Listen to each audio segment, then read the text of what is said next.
This is all theater. This is all just political theater. Political theater. Political theater. Pure political theater. Theater. Political theater. The nefarious, significant and protracted political theater for political theater's sake. I yield back. From Washington, this is Political Theater, Roll Call's review of the spectacle of politics on Capitol Hill and across the country. I'm Jason Dick.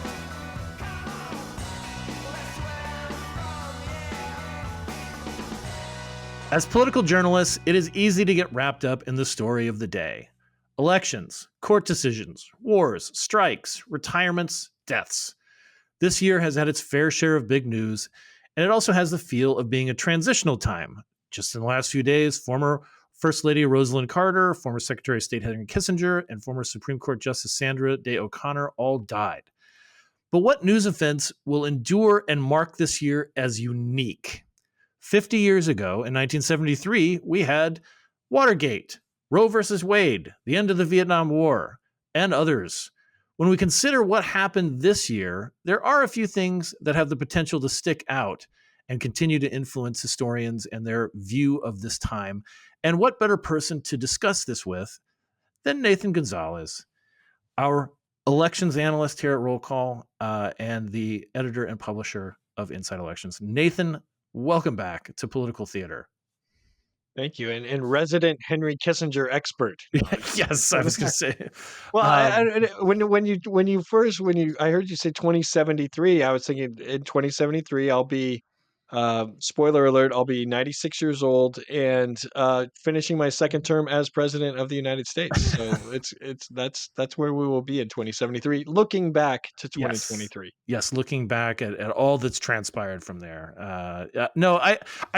I mean, peeling back the curtain a little bit. I mean, this year is when people, do their best of, best, photographs of the year, best stories of the year. That Roll Call will win all the best photographs of the year. Of course. Well, they usually do. At least we get our fair share, right?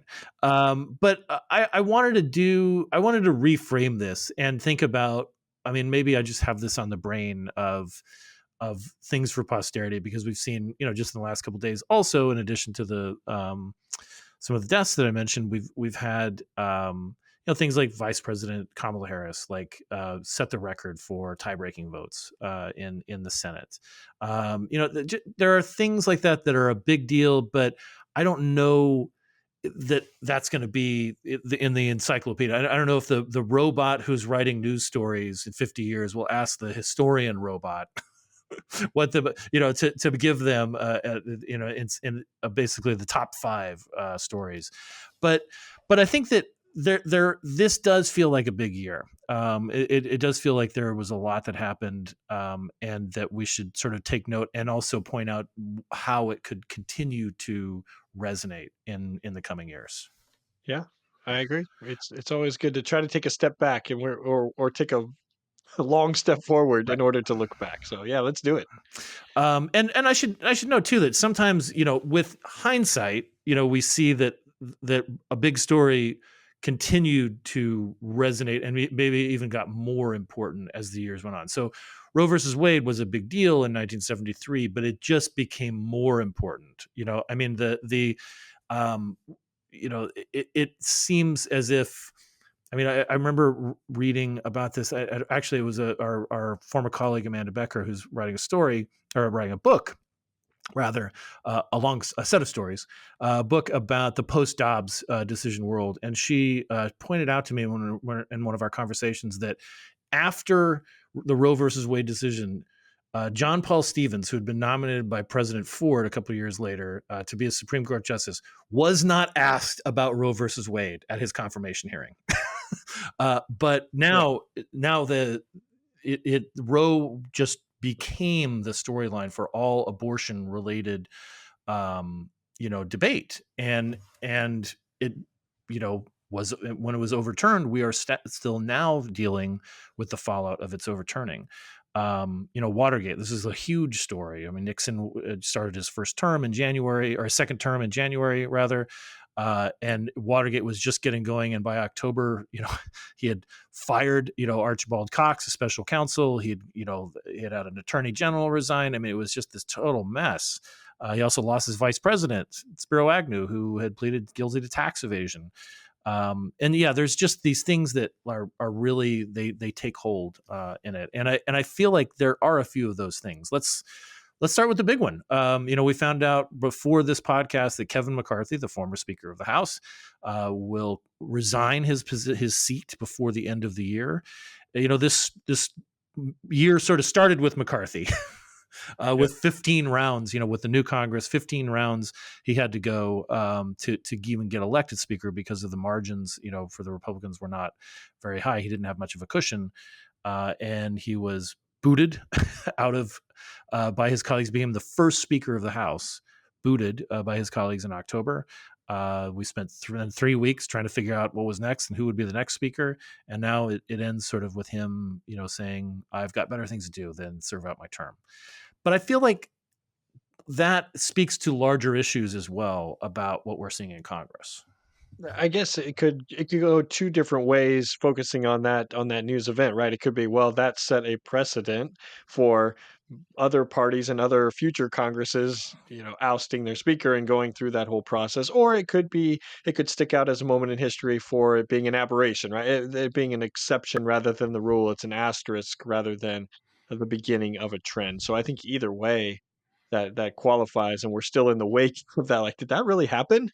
But yet at the same time, we're already hearing a little bit of grumbling about current Speaker Mike Johnson, right? That, well, they're not satisfied with how he's handling different aid packages or other pieces of legislation. So are Republicans going to go through that, next year? It still remains to be seen, but feels like it's more likely to be a history, a footnote as an aberration rather than a beginning of a trend. And I wonder that, there's been more than one, sort of political journalists or political theorist say, does this portend, sort of the end of the Republican Party as we know it? Because McCarthy, even as conservative as some of his positions are, did represent a little bit more of a mainstream. I can still work with Democrats even when I'm, kind of calling them out publicly and so forth. He raised a lot of money. He was like very chummy with the Chamber of Commerce and, like what we think of as sort of traditional Republican, politics. And, Johnson comes from a little bit more of the social, kind of culture warrior thing. He doesn't have a big track record of raising a lot of money from Wall Street and so forth. But I wonder if like that's already over, and this is the party is become a little bit more like Johnson and Donald Trump, who we'll get to in a few minutes, in terms of news events, than it'll ever be like McCarthy again. Yeah, 50 years is a long time. That is a long time, to then look back.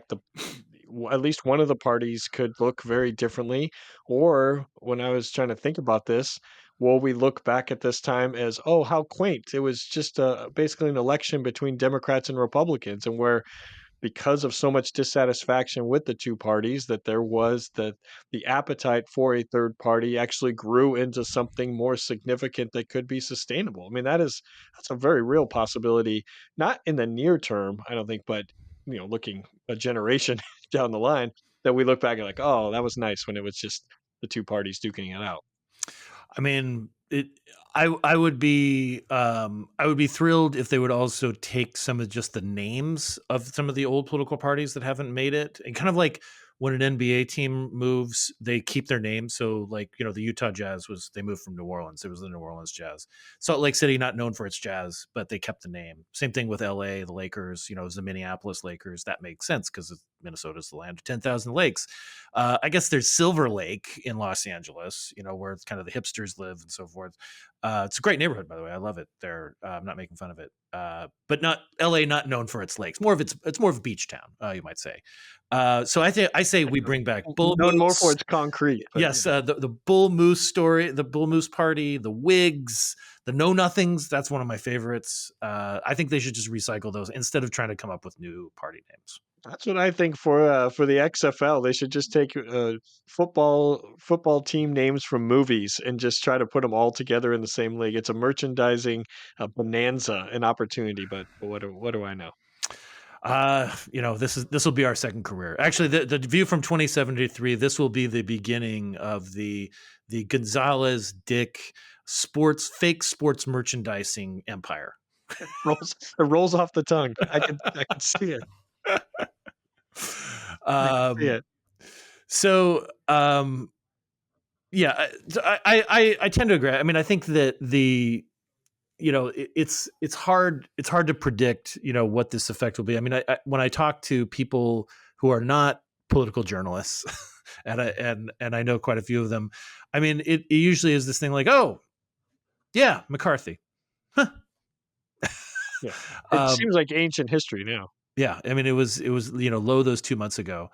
But I do think that this year has absolutely signaled what we may just keep an eye on, maybe as the years sort of unfold, too. Is that's our homework assignment, by the way, to keep an eye on these things over the next few years. Is this felt very unstable from the beginning of this Congress to where we're at the end of the first session. There's a lot of instability. We've lost a month plus just over speaker battles. The beginning of the year in January, it took a couple of weeks to get McCarthy in, and then it took 3 weeks to get Johnson in. So, that years are comprised of finite time, and a solid month of it was lost just to that. And we'll be good. We'll be 50 years is also long enough to go through multiple cycles of Democrats having full control in terms of large majorities, but then Republicans having full control in large majorities, and you don't have, I think, some of these speaker battles if one party has a greater margin for some of the outliers, as long as they don't change the rules in order to give a single member of the House power to vacate the chair. Right. But we're gonna have there's gonna be such dramatic swings over that period of time. Yeah. On another matter, this does feel like it will be relevant, which or at least a episode of history that people will continue to know about, which is that a former president of the United States, Donald Trump, was indicted in several different jurisdictions to the tune of 93 different criminal charges, in addition to the civil trials that he's facing as well. We'd never had a president indicted before in federal court. I mean, part of the reason for that is that Gerald Ford decided to pardon Richard Nixon after Nixon had left office. So that could have been something that happened in the 70s, perhaps, but it didn't, because Ford pardoned Nixon.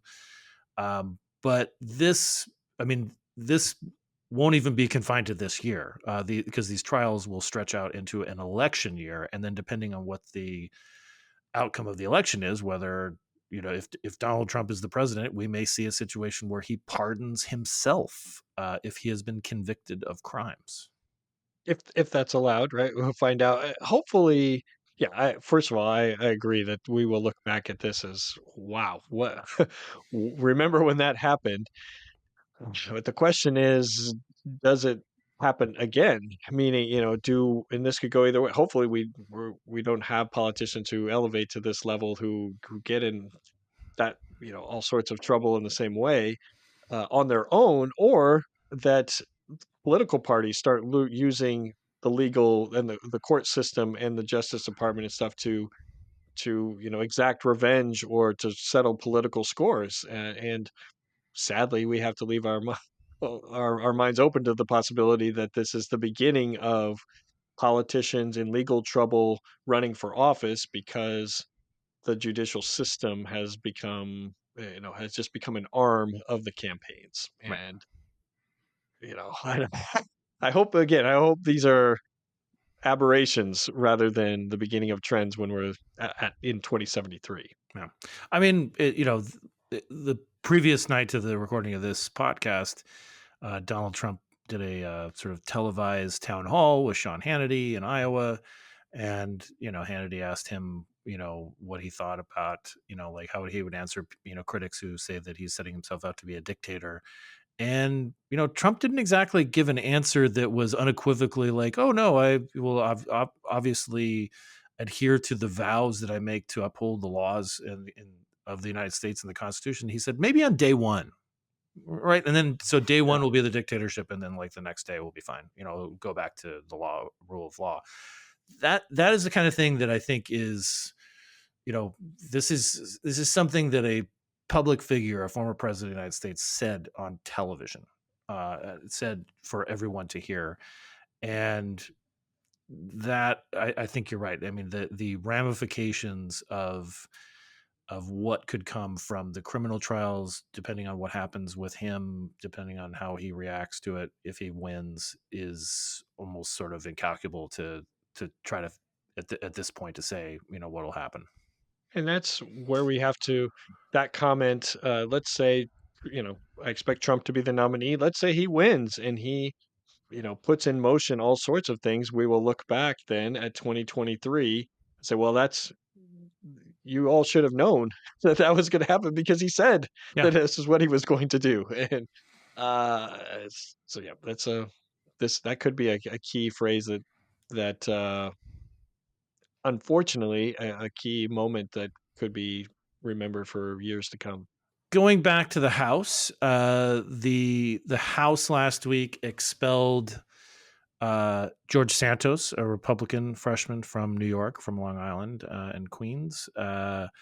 Santos made quite a name for himself as lie after lie was exposed. Playing on college volleyball teams, being Jewish, like you name it, and the fraud that he's been accused of. Now he was not convicted. He's not been convicted of a crime. But an ethics, committee report came out saying, this is bad. Like he has defrauded, people who gave him money for his campaign to spend on himself, like on Ferragamo shoes and so forth. So the House expelled him. He only became the sixth member of the House of Representatives to be expelled by his colleagues. Hadn't happened since Jim Traficant in 2002. So, or 2000, 2000. So he's also the first person expelled from the House by his colleagues who was not convicted of a crime or was part of the Confederacy. So how important do you think that is? Is that one of those precedents where we've already seen, particularly in the House, censure resolutions almost become meaningless because everybody keeps on filing censure resolutions because they don't like the cut of your jib, I guess. Like, is this just going to become like the norm, you think? Not, but I think, Santos was able to rack up it was a combination of things, right? It was some specific legal financial issues, but it was also the resume issues, and there were a lot of things circulating, and I'm hoping that is such a unique cocktail of wrongdoing that it'll be difficult to replicate, and thus difficult to get the bipartisan agreement that you need to expel a member of the House, right? Those of people who are listening to this know that expelling a member is not just a simple majority.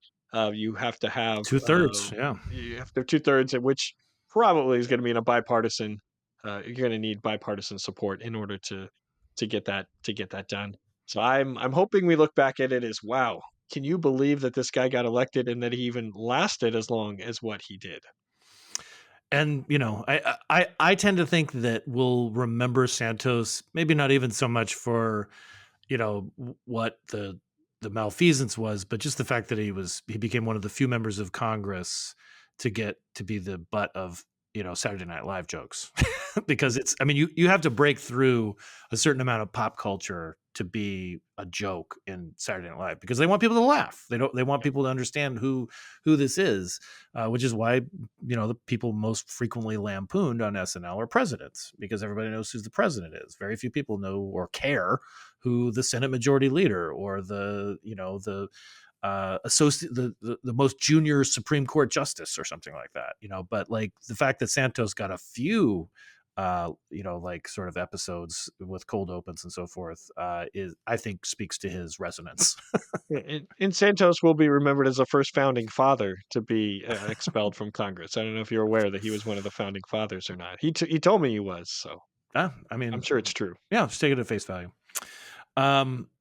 So again, not to leave the malfeasance, but I feel like I had to get this joke in, or this quip in, just because our colleague Herb Jackson, the politics editor at Roll Call, said it when I was musing about different other stories.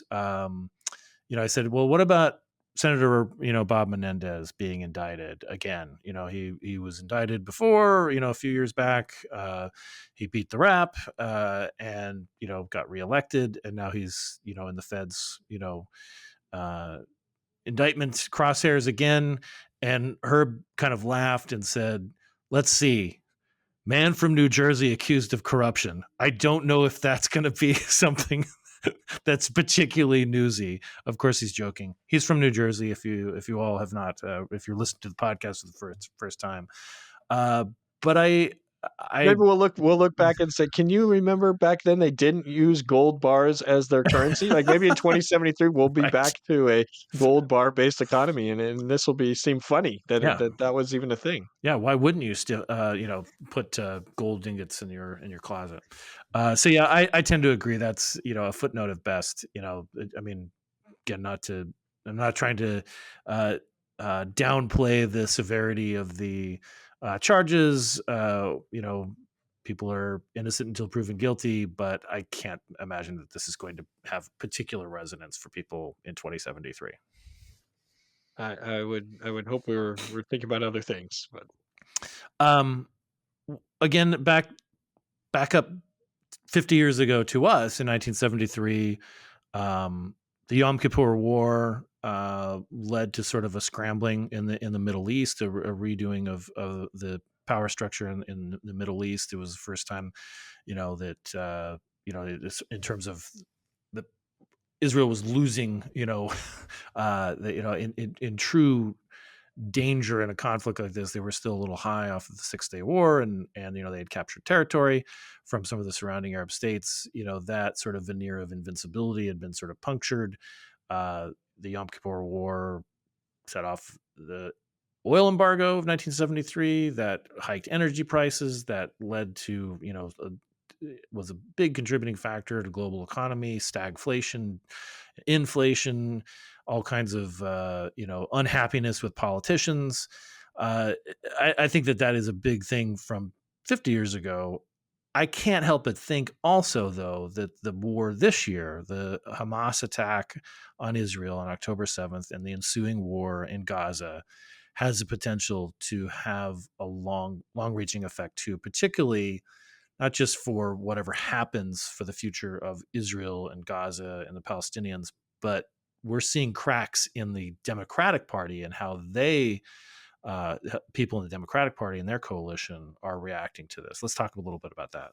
I am hoping. I tried, despite some of my very jaded and pessimistic comments on this podcast over many episodes. I try to be an optimistic person, and I'm hoping that by the time we get to 2073, we will look back at 2023 as an extremely significant point for the Middle East, but also a low point. Like, wow, that was awful and terrible, and it was very volatile, but that in the ensuing 50 years we started to figure we were able to figure it out, right? And I'm not here to prescribe what that looks like, but that we were somehow able to come to a resolution geographically, politically, that hasn't been able to have been solved for the hundreds and even a couple thousand years, that we're able to figure that out and look back at this significant but very difficult time. And the not to just put it back in politics, sort of small p politics here and in DC, but we've seen that right now as Congress is looking to get out of town, they are hung up on what form to send aid to Israel and to humanitarian assistance for Gaza, whether it's coupled with a supplemental for Ukraine in its war against Russia, whether that's also thrown in things on border issues, and maybe Taiwan. But the reaction on Israel, on the Hamas Israel war, it seems like the Democratic Party, which used to be sort of this fairly rock solid support of Israel, that there seems to be some cracks in that. And I don't know if it's generational so much, because on one hand you've got Bernie Sanders saying we should absolutely have conditions on our aid, but it seems like a lot of particularly the youth vote in the Democratic Party is looking at this and saying, why are we giving this unconditional support, which Joe Biden seems to want, to Israel, when a lot more Palestinians are getting killed. I mean, it seems like there's a real potential for a fissure in the Democratic Party. And that fissure could become more, it could be even greater here in the next few years, because I think what's holding the Democratic Party together is still probably Trump, or the threat of Trump and the threat of a second term for Trump. At some point, Trump will no longer be a part of the equation. That could be a year from now or 5 years from now or whatever it might be. But this conflict, Israel, Palestine, Hamas, I mean, that's probably going to endure. We got 50 years. Let's put 50 years to figure it out. But that's probably going to endure. And you could see that the Democrats have to go through what is the direction. What is the direction for the party if the parties get back to a point where issues matter, right? We have parties focused more on personalities right now, particularly Republicans. But if they become more about issues, then this is something that Democrats are going to have to figure. They're going to have to. It's going to be hard to be on one side of that issue, or hard to be on both sides of Yeah. that issue. What else? What are we missing? Because I look at just the first three topics with McCarthy and the speaker drama and Trump and his indictments and Santos and then throw in the war just for the last couple of months in Israel. That's a lot of oxygen for the news cycle. But what else has the potential, you think? I think we could look back at the 2023 into 2024 as, can you believe that the American people had voted between a 78-year-old man and an 81-year-old man for president because of the constitutional amendment to put an age limit on serving as president. You know, I think we could look back at this election as, wow, can you believe that happened? Because it'll be almost unthinkable by the time we get to 50 years. And some of you might say, well, you can't have an age limit. It's like, well, we have an age minimum, right? Right. We've set out constitutionally 25 for the House, 30 for the Senate, 35 for president. So if we're setting age minimums, why is it out of unthinkable that we would have a maximum? So I don't know. I'm going to throw that in the mix. Tell me where I'm wrong, Jason. I don't think you're wrong, and I the not to be morbid, but like thinking about the deaths that we've seen this year, most of them are like people in their 90s, right? Like these, O'Connor was 93, Kissinger was 100, Norman Lear, not a politician but somebody who's involved in politics and advocacy, died just before we went on this podcast, 101 years old. Rosalind Carter was 96. I mean, and Dianne Feinstein died. Like when you're 90 plus, I mean, that's just simply the the actuarial tables, right? I mean, like that's not a surprise when people die, and I'm not trying to minimize the tragedy of it or the sadness of it, but people in their 90s who die, that seems like kind of natural. That being said, when you're in your 80s and you're running for president, or if you're in your late 70s and would be in your 80s when you complete your term, as Trump would be if he wins, I just can't help but think, like, is with the country itself is kind of getting younger, right? I mean, like we're, or at least people that we have plenty of people available to serve in any in capacities, and we do have age limits on other very sensitive positions, like whether it's police officers or firefighters. They don't let 80-year-olds run around like fighting fires, for instance.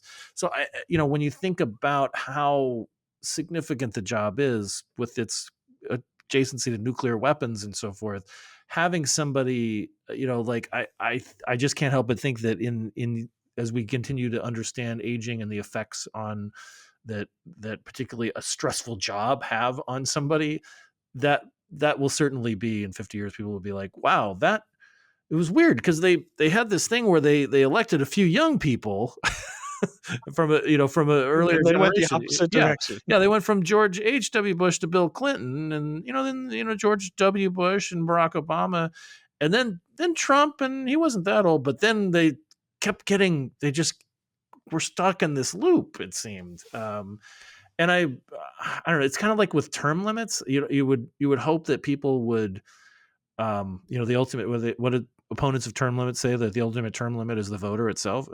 But like, the voters don't. It seems like we are in this like march where it doesn't seem like we have any other options but these two men who are just listening. If you listen to either one of them at length, it can get quite painful. Yeah.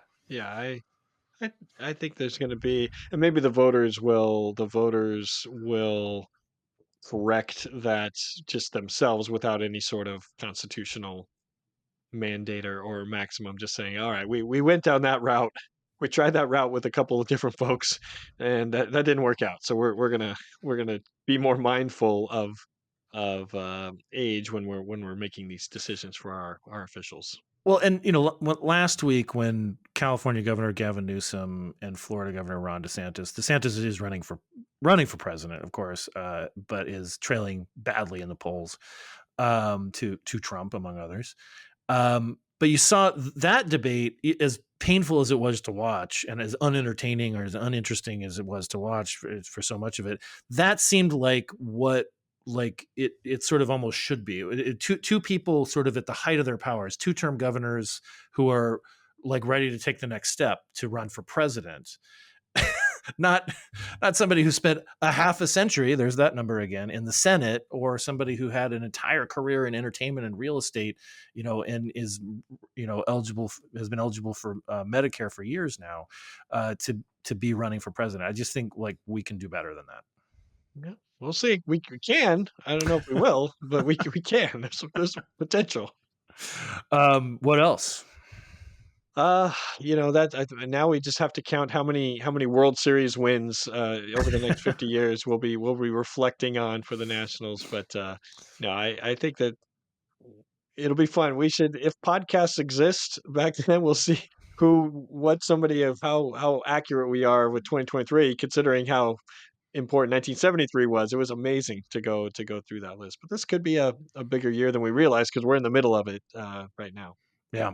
No, and I got to say too that we could have even done 60 years, because 60 years ago we've got another just incredibly like significant year. You have the assassination of John F. Kennedy.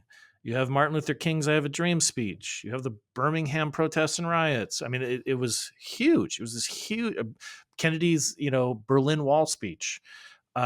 Just a hugely significant. There's something about years, I guess, that ended 3. But yeah, it seems like it's worth keeping an eye on for this stuff. And I appreciate you talking through some of it. Well, with me, if we're accurate, hopefully everyone remembers this, and if we're not, then we'll just burn the tapes, even though there aren't tapes anymore. I think I think whatever server this will be on in 50 years. Cloud. It'll have been shot into space at that point with the rest of our trash. Right. Nathan, thank you so much. I know you've had a very busy day, and I appreciate you taking the time to go through a little time travel historian session with me. No problem. Always a pleasure. All right. And thanks out there for listening to Political Theater. Please subscribe if you like us. Say nice things about us on the internet for as long as that internet exists. Maybe in 50 years there won't even be one. We'll just have it beamed straight into our heads. Thanks, everybody.